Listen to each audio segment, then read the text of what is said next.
ஜம்மு காஷ்மீரில் பயங்கரவாத தாக்குதல் நடந்திருக்கிறது. இந்த பயங்கரவாத தாக்குதலில் பயங்கரவாதிகள் சுட்டதில் ஒருவர் உயிரிழந்திருப்பதாகவும் தற்போதைய தகவல். கூடுதல் விவரங்களோடு இணைகிறார் செய்தியாளர் பாரதிராஜா. பாரதிராஜா, வணக்கம். சரியா ஜம்மு காஷ்மீரில் எந்த இடத்துல எப்போ இந்த சம்பவம் நடந்துச்சு அப்படின்றத பதிவு பண்ணுங்க.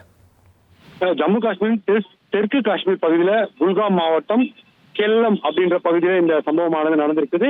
இன்னைக்கு மாலையில வெளிமாநில தொழிலாளர்கள் 2 பேர் நின்று கொண்டிருக்காங்க. அப்போ அங்க வந்த தீவிரவாதிகள் அவர்களை நோக்கி துப்பாக்கியால் சரமாரியாக சுற்றிருக்கார்கள். சுற்றுவது மட்டும் இல்லாம அங்கே தப்பி ஓடி இருக்காங்க. இதுல 2 பேரும் ரத்த வெள்ளத்தில் கீழே விழுந்திருக்கார்கள். அவர்களை மீட்டு உடனடியாக மருத்துவமனைக்கு கொண்டு சென்றார்கள். அங்கு தீவிர சிகிச்சை அளித்தும் அதில் ஒரு தொழிலாளி உயிரிழந்திருக்கிறார். இந்த நிலையில இந்த தாக்குதல் தொடர்பாக பாதுகாப்பு படையினருக்கு தகவல் கிடைக்கிறது. உடனடியாக பாதுகாப்பு படையினர் அங்கு விரைந்திருக்கிறார்கள். தற்போது அந்த பகுதி முழுவதும் பாதுகாப்பு படையினரால் சுற்றி வளைக்கப்பட்டு அந்த தீவிரவாதிகள் அங்கு பதுங்கியிருக்கிறார்களா என்ற தேடுதல் வேட்டையானது நடைபெற்று வருகிறது.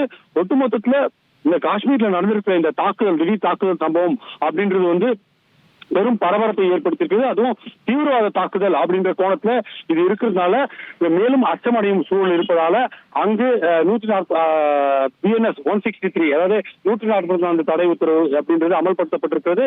அந்த பகுதி முழுவதுமே தற்போது பாதுகாப்பு படையின் கட்டுப்பாட்டுல கொண்டு வரப்பட்டிருக்கிறது. பாராளுமன்ற அலுவல்கள் நடந்து வரும் இந்த சூழல்ல காஷ்மீர்ல தாக்குதல் சம்பவம் நடைபெற்றிருப்பது மிகப்பெரிய ஒரு பரபரப்பை நாட்டிற்கே ஏற்படுத்தி இருக்கிறது என்று கூறலாம். பாதுகாப்பு படையினர் அந்த தீவிரவாதிகளை கண்டறியும் முயற்சியில தீவிரமாக ஈடுபட்டு வராங்கன்றதான் தற்போதைய செய்தியாக இருக்கிறது. சம்பவம் நடந்து சில மணி நேரங்கள் தான் ஆகிறது என்ற சூழல்ல அந்த பகுதி ஒரு பதற்றத்துக்குரிய சூழலாக மாறி இருக்கிறது. பாதுகாப்பு படையினர் தொடர்ந்து தேடுதல் வேட்டையில ஈடுபட்டு வராங்க. உங்களுடைய விவரங்களுக்கு நன்றி பாரதிராஜா.